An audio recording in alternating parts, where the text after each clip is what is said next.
What's up, guys? I'm here with my friend Braden, and we just wanted to share something that we worked on today. We were calling it just an interruption drill or interruption scales.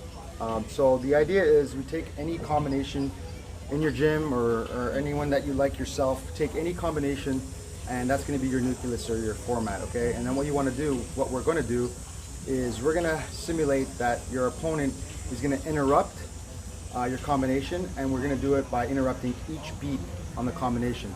So the base combination that we're using in this particular case or study is the jab, cross, body hook, rear leg kick. Now rear leg kick, we're kind of like stepping out into that to hammer that hard, okay?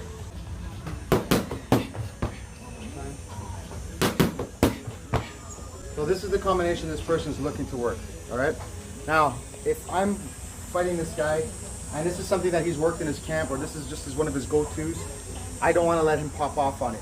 I need to start either jabbing or teeping or giving him some type of stimulus so that he doesn't set off on it.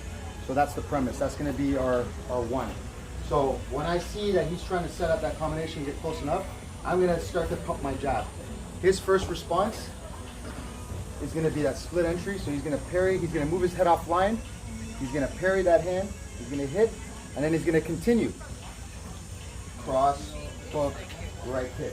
That's going to be the common factor here. No matter what the interruption is, we're always looking to get back to that nucleus, back to that same combination, which is going to make less thinking on our part. All right, so on the pads, I'm going to jab him, he's going to split it, come back with that cross, body hook, right into that kick again. Over here.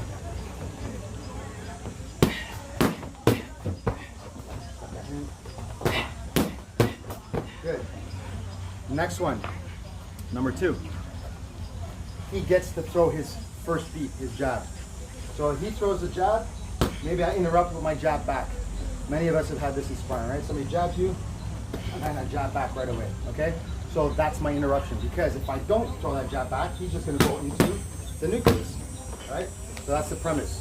So if he throws his jab, I throw my jab back, he's gonna catch and jab at the same time. So it's not block, then attack, block and attack, playing this ping pong. He wants to get that plus, and we're taking this right out of the jab series in the JKD curriculum at Combat Arts and JKD Combat Sciences. So as soon as he jabs, I jab back, he jabs, catches and jabs at the same time, follows up with that cross, hook, right back into that same commonality. Jab, watch, hook, right kick. All right, so instead of just him jabbing, and then I jab back and he just covers up, he wants to get that plus. So if he jabs me, anticipates my jab back, stuns, cross, body hook, right kick. All right, so we're back to the same premise. All right, the second one, we're gonna let him get his cross now. So he's got his first initial beat. We're gonna let him get his cross. Now, if I was fighting him, a basic level reaction, jab, I parry the cross, I throw my cross back, at which point he's gonna slip and continue that with the body hook and the right kick. We missed that one. All right, so again, if I'm fighting Braden throws his jab cross, very common for me to parry that, throw my cross back. Now, once he sees that parry, feels that parry, and sees my cross coming, he's gonna slip that, continue with that same combination, body hook, right kick. All right, so on the pads.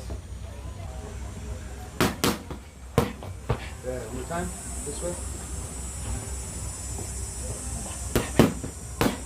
Good. Now the third beat, he gets his jab, cross, hook. His next one would be the leg kick. I want to interrupt this. My next basic logical strike, maybe I go for that hook. He's gonna bob and weave. Now here we're gonna throw a little half beat, because if he's too close to me, it doesn't make sense to throw the kick. It would make sense to him to follow up with a punch. However, we still want to keep to this idea of finishing a combination. So we're gonna adjust and adapt. So he's gonna go 1, 2, 3. I throw my bob and weave.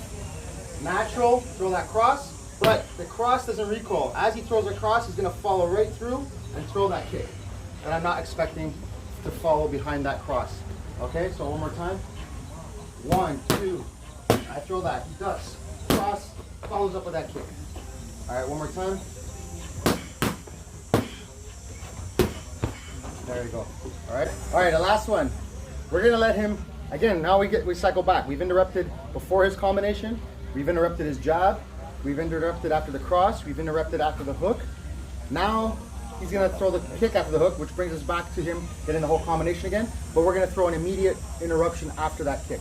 All right, so if he throws his whole combination, 1, 2, 3, 4, maybe I shield it in response. You can work whatever that response is gonna be. But in this case, I'm gonna say Braden's so fast that he lands that combination and I eat it, but I'm gonna throw that punch back anyway, which some people know as a counter. Sometimes you can't get the leg up in time. You'll eat that kick, but you'll step in and throw that bomb.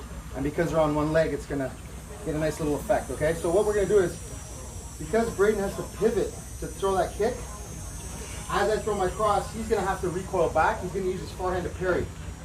And then throw his cross again, back into that hook, right into that kick. So we're gonna use with body mechanics, and he's gonna flow right back into it. So he does the combination, 1, 2, 3, kick, parry, cross, body hook, right kick. Okay, one more time. Watch that body hook. Yeah. One more time. Good. All right, guys, so that's the interrupting drill. You can use any combination you like as your nucleus, but the idea is work your opponent's interruption prior to and during each beat. It'll have a different feel to it, but you'll see the benefits of always finding your place and getting back into your momentum or your flow. All right, guys, I hope you guys enjoy that.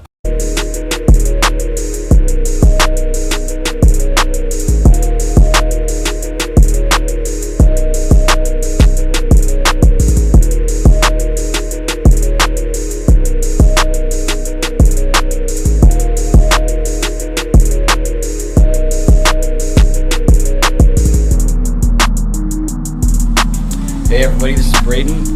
Came here to train with Mark.